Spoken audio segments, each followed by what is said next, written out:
Hello friends, आज हम आपको बीएससी एग्रीकल्चर 7th सेमेस्टर के सब्जेक्ट इकोलॉजी के कुछ इम्पॉर्टेंट क्वेश्चंस बताएंगे। तो चलिए शुरू करते हैं। पहला क्वेश्चंस है, पृथ्वी के सभी जीवित प्राणी मिलकर बनाते हैं। तो पृथ्वी के सभी जीवित प्राणी मिलकर के क्या बनाते हैं? जीवमंडल। ओके, तो जीवमंडल किसे कहते हैं? वह मंडल जिसमें सभी जीवित प्राणी रहते हैं उसे जीवमंडल कहते हैं। क्वेश्चन नंबर 2 है, एक स्थान पर एक ही जात के जीवों का तंत्र है। तो एक स्थान पर केवल एक ही जात के जीवों का तंत्र क्या कहलाता है? जनसंख्या कहलाता है। क्वेश्चन नंबर 3 है, जब मोर सांप को खाता है, मोर किसको खाता है? सांप को। और सांप किसको खाता है? कीड़ों को खाता है। और कीड़े हरे पौधों को खाते हैं। तो मोर का पोषण तल है। तो मोर का पोषण तल क्या हो जाएगा? खाद्य पिरामिड के शीर्ष पर जो पिरामिड बनता है आपका, उसमें जो है सबसे आधार पे क्या होते हैं? यहाँ पे होता है उत्पादक, फिर होता है उपभोक्ता, फिर होते और सबसे ऊपर होते हैं टॉप कंज्यूमर्स या जो है अपघटक होते हैं। ओके, तो सबसे ऊपर जो है क्या होंगे? टॉप कंज्यूमर्स होंगे, है ना। तो इसमें जो है क्या हो जाएगा? सांप जो है कहाँ पे होगा? खाद्य पिरामिड के शीर्ष पर होगा इसमें। ओके, नेक्स्ट क्वेश्चन देखिए, पादप वृद्धि के लिए सबसे उपयुक्त कौन है? तो पादप वृद्धि के लिए सबसे उपयुक्त जो मिट्टी होती है वो कौन सी होती है? दोमट मिट्टी। ओके, तो इसमें ऑप्शन ए राइट हो जाएगा। नेक्स्ट क्वेश्चन है, को सिस्टम की खाद्य कड़ी में मानव क्या है? जो को सिस्टम की खाद्य कड़ी है उसमें मानव क्या है? ओके, तो इसमें क्या हो जाएगा? मानव क्या है? उपभोक्ता है, कंज्यूमर्स है। ओके, उत्पादक में कौन आएंगे? उत्पादक में आएंगे हरे प्लांट, पेड़ पौधे जो अपना भोजन स्वयं बनाते हैं। और उत्पादक और अपघटक, अपघटक में जो है वही कवक और जो है सूक्ष्म जीव, ये सब आ जाएंगे। और उत्पादक और उपभोक्ता, तो उत्पादक तो नहीं है, तो उत्पादक वाले में इसमें नहीं होगा, तो उपभोक्ता इसमें ऑप्शन ए राइट हो जाएगा। नेक्स्ट क्वेश्चन है कि भोजन, जल, स्थान और प्रकाश के लिए संघर्ष कठिनतम कहाँ पे होता है? तो भोजन, जल, स्थान और प्रकाश के लिए संघर्ष कहाँ पे होगा? जहाँ एक ही स्थान में पनप रही निकट संबंधी जातियों में। ओके, जहाँ पर एक ही स्थान पे जो है अधिक से अधिक जो है प्रजातियाँ होंगी, तो वहाँ पे क्या होगा? संघर्ष होगा, भोजन, जल, स्थान और प्रकाश के लिए। तो इसमें ए ऑप्शन राइट हो जाएगा। क्वेश्चन नंबर 7 है, एक जली पादप जिसमें तैरती पत्तियां हैं उसमें क्या है? तो एक जली पादप जिसमें तैरती पत्तियां हैं, वो पत्ती की ऊपरी सतह पर क्या होते हैं? स्टोमेटा होते हैं। जो पत्तियों में छिद्र होते हैं वो ऊपरी वाली पत्तियों पे होते हैं। ओके, तो इसमें ऑप्शन डी राइट हो जाएगा। क्वेश्चन नंबर 8 है, खाद्य कड़ी में पहला जोड़ हरा पौधा है क्योंकि? तो पहला जोड़ जो है हरा पौधा आते हैं, उत्पादक आते हैं, क्यों? क्योंकि हरे पौधे भोजन संश्लेषण कर सकते हैं। जो हरे पौधे होते हैं वो अपना भोजन स्वयं बनाते हैं। ओके, तो इसीलिए पहले जोड़ में जो है हरे पौधे ही आते हैं। क्वेश्चन नंबर 9 है, वायुमंडल में गैसीय संतुलन बनता है किसके द्वारा? तो वायुमंडल में गैसीय संतुलन किसके द्वारा बनता है? तो उसमें जो है उत्पादक, उपभोक्ता और अपघटक तीनों के कारण जो है संतुलन बनता है। ओके, तो इसमें ऑप्शन डी राइट हो जाएगा। क्वेश्चन नंबर 10 है, खाद्य कड़ी कहाँ से आरंभ होती है? ओके, तो खाद्य कड़ी कहाँ से आरंभ होती है? तो खाद्य कड़ी जो है उपभोक्ता से जो है, वो उत्पादक से प्रारंभ होती है। और उत्पादक यानी प्लांट्स, और प्लांट अपना भोजन कहाँ से? यानी प्रकाश संश्लेषण हो जाएगा। इसमें बी ऑप्शन राइट हो जाएगा। क्वेश्चन नंबर 11 है, राइजोफोरा किसका उदाहरण है? तो राइजोफोरा जो है लवणोद्भिद, लवणोद्भिद का जो है एग्जाम्पल्स है। ओके, तो जो जो जो लवणोद्भिद यानी जो सैलाइन सॉइल में जो प्लांट उगते हैं, तो उसे कहते हैं लवणोद भेद। ओके, तो राइजोफोरा उसी का एक एग्जाम्पल्स है। क्वेश्चन नंबर 12 है, बढ़ती हुई नाप में मिट्टी कणों का सही क्रम है। ओके, तो सबसे आपको जो है सब बताना है कि सबसे छोटा कण किस मिट्टी का होता है, फिर उससे बड़ा उससे बड़ा। ओके, तो बढ़ती हुई नाप में मिट्टी के कणों का सही क्रम बताना है। तो इसमें जो है डी ऑप्शन राइट हो जाएगा। सबसे छोटा कण क्ले का होता है, फिर सिल्ट का होता है, फिर बालू का सबसे बड़ा होता है। ओके, तो इसमें डी ऑप्शन राइट हो जाएगा।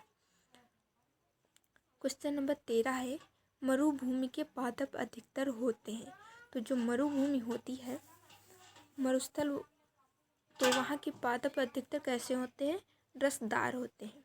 तो इसमें जो है ऑप्शन ए राइट हो जाएगा।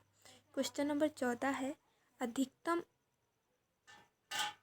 और ऊर्जा का पाया जा सकता है। अधिकतम सौर ऊर्जा पाया जा सकता है, तो किसमें पाया जा सकता है?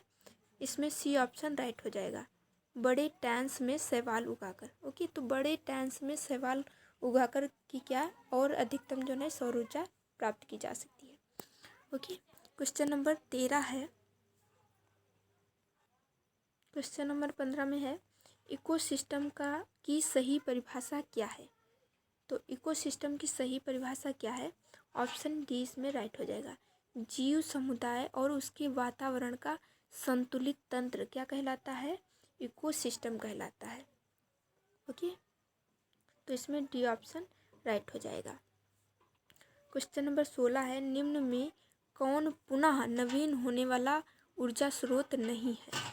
ओके, तो निम्न में कौन पुनः नवीन होने वाला ऊर्जा स्रोत नहीं है?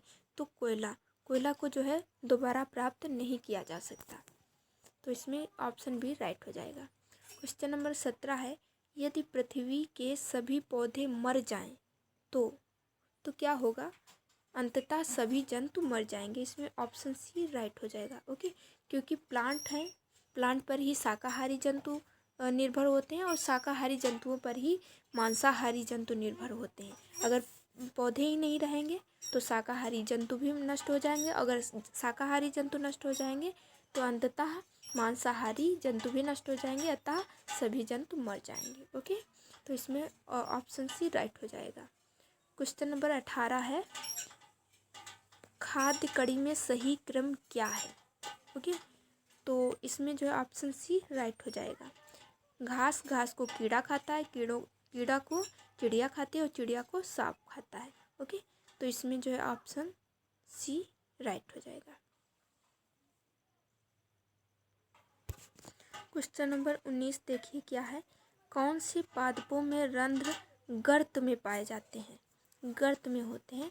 तो जो है मरूदभिद जो पादप होते हैं उनमें जो रंध्र होते हैं वो गर्त में पाए जाते हैं। ओके, तो इसमें जो है बी ऑप्शन राइट हो जाएगा। मरूदभिद पादप जो मरुस्थल में उगते हैं। ओके, जिन्हें जो है बहुत कम नमी की आवश्यकता होती है, उन्हें मरूदभिद पादप कहते हैं। क्वेश्चन नंबर 20 है, जब किसी स्थान पर वनस्पति की जलावयवी चरमावस्था क्लाइमेटिक क्लाइमैक्स पहुंचती है तो वह होती है, तो वो क्या होती है? समोदभिदी। तो उस अवस्था को क्या कहते हैं? समोदभिदी कहते हैं। ओके,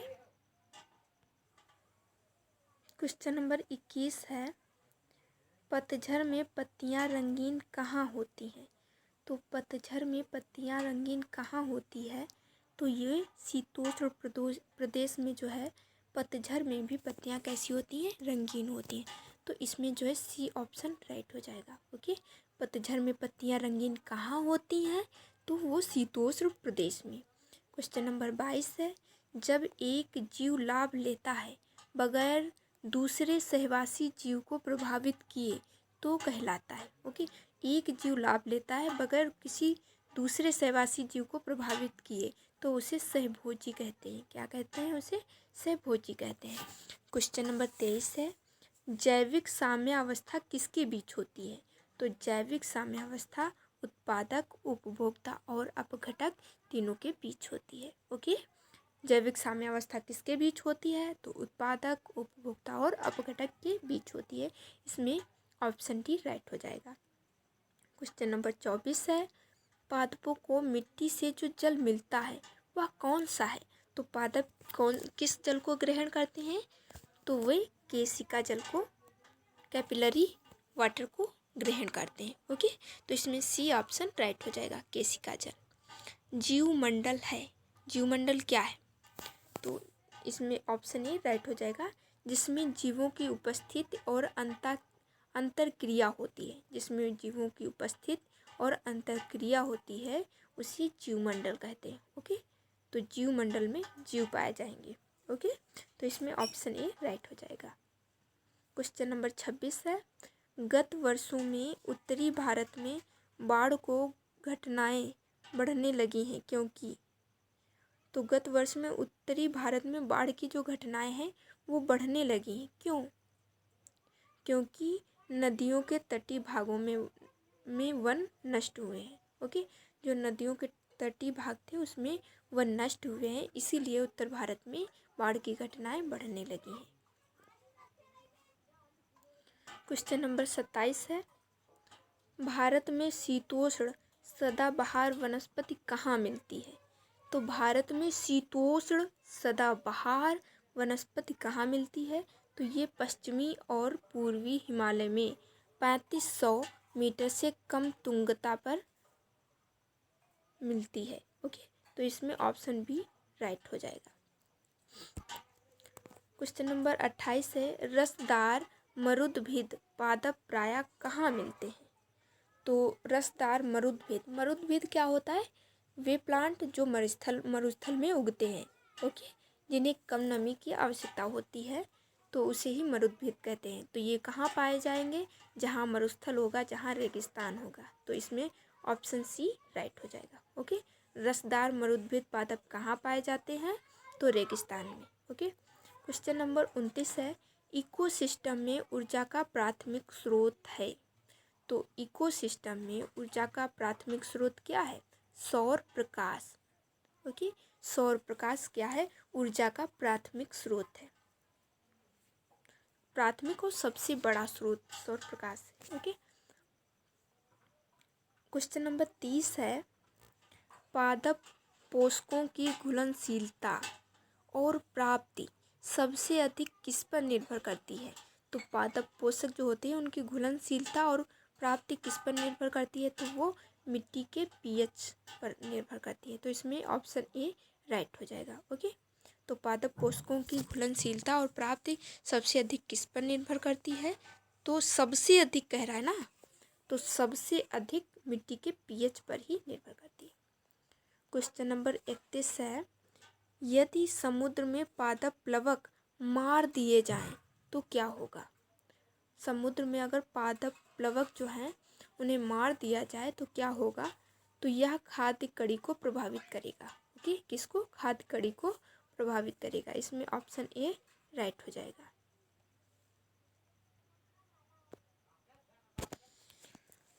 क्वेश्चन नंबर 32 है, पृथ्वी के वायुमंडल में ओजोन गैस की उपस्थिति। तो पृथ्वी के वायुमंडल में जो समताप मंडल होता है उसमें जो है ओजोन गैस पाई जाती है, उसकी एक पतली लेयर पाई जाती है। ओके, तो गैस की उपस्थिति ये क्या कार्य करती है?